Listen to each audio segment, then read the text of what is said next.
വളപട്ടണം കവർച്ച തെളിയിക്കാൻ police dummy പ്രതിയെ ഉപയോഗിച്ചുള്ള പരീക്ഷണവും നടത്തി. സിസിടിവി ദൃശ്യങ്ങളിൽ അവ്യക്തമായി പതിഞ്ഞ കഷണ്ടിത്തലക്കാരനെ കണ്ടെത്താൻ കഷണ്ടിത്തലയുള്ള 100-ലധികം പേരെയാണ് അന്വേഷണ സംഘം നിരീക്ഷിച്ചത്.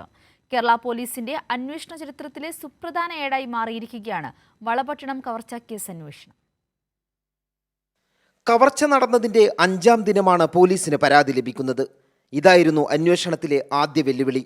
പോലീസ് നായക്ക് കൃത്യമായി മണം പിടിക്കാൻ കഴിയുന്ന സമയപരിധിയും പരാതി ലഭിക്കുമ്പോഴേക്കും കഴിഞ്ഞിരുന്നു. അവ്യക്തമായ ഒരു CCTV ദൃശ്യം മാത്രമായിരുന്നു പ്രാരംഭ അന്വേഷണ ഘട്ടത്തിൽ ലഭിച്ച ഏക കച്ചിത്തുരുമ്പ്. ഇതിലുള്ള മുഖം മറച്ച കഷണ്ടിത്തലക്കാരനെ തേടിയായി പിന്നീടുള്ള അന്വേഷണം. ഡമ്മി പ്രതിയെ ഉപയോഗിച്ച് നടത്തിയ പരീക്ഷണത്തിലാണ് കവർച്ച നടത്തിയത് കഷണ്ടിക്കാരൻ എന്നു തന്നെ സ്ഥിരീകരിച്ചത്. 100-ലധികം CCTVകൾ പരിശോധിച്ചതിൽ നിന്നും ലഭിച്ച മറ്റൊരു ദൃശ്യം കൂടി പ്രതിയിലേക്ക് എത്തുന്നതിൽ നിർണായകമായി. എത്തിയൊരു ഹിൻഡ് ഒരു ചെറിയൊരു വിഷ്വലാണ്. അതായത് സംഭവത്തിന് മുമ്പും സംഭവത്തിന് ശേഷവും നമ്മൾ ഒരുപാട് ക്യാമറകൾ വെരിഫൈ ചെയ്തതിൽ ആ റൂമിൽ നിന്ന് കിട്ടിയ വിഷ്വലുമായിട്ട് സാമ്യമുള്ള ഒരാളുടെ വിഷ്വൽസ് കിട്ടി.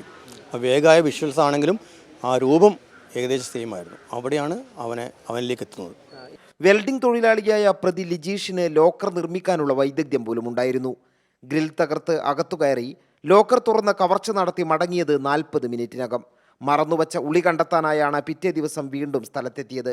പരാതി ലഭിച്ച 7-ാം ദിവസം പ്രതിയെ വലയിലാക്കിയ പോലീസിനെ അഭിനന്ദിക്കാനായി നാട്ടുകാർ ഒന്നടങ്കം സ്റ്റേഷനിലേക്ക് എത്തിയതും ശ്രദ്ധേയമായി. അതായത് ഇപ്പോൾ ഇവിടെ ഇങ്ങനെയുള്ളൊരു വലിയൊരു മോഷണം നടന്നിട്ട്, കാരണം മറ്റുള്ള മറ്റുള്ള സ്ഥലത്തുള്ള ആൾക്കാരെയാണ് നമ്മൾ ഇതുവരെ സംശയിച്ചു. പോലീസിൻ്റെ ശരിയായ ഇടപെടലും അതുകൊണ്ട് ഈ നാട്ടിലുള്ള പോലീസിൻ്റെ ഞങ്ങൾ വളർന്ന സ്വദേശികളായ ഞങ്ങൾ നല്ലൊരു അഭിനന്ദനം അർപ്പിക്കുന്നു.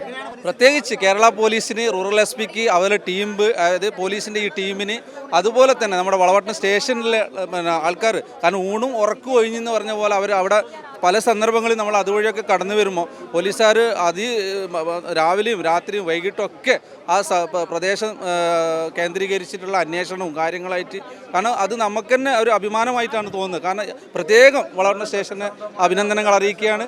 കേരള പോലീസിനും ആഭ്യന്തര വകുപ്പിനും അഭിമാനകരമായ നേട്ടമായി വളപട്ടണം കവർച്ച കേസ് അന്വേഷണം. M. സന്തോഷ്, കൈരളി ന്യൂസ്, കണ്ണൂർ.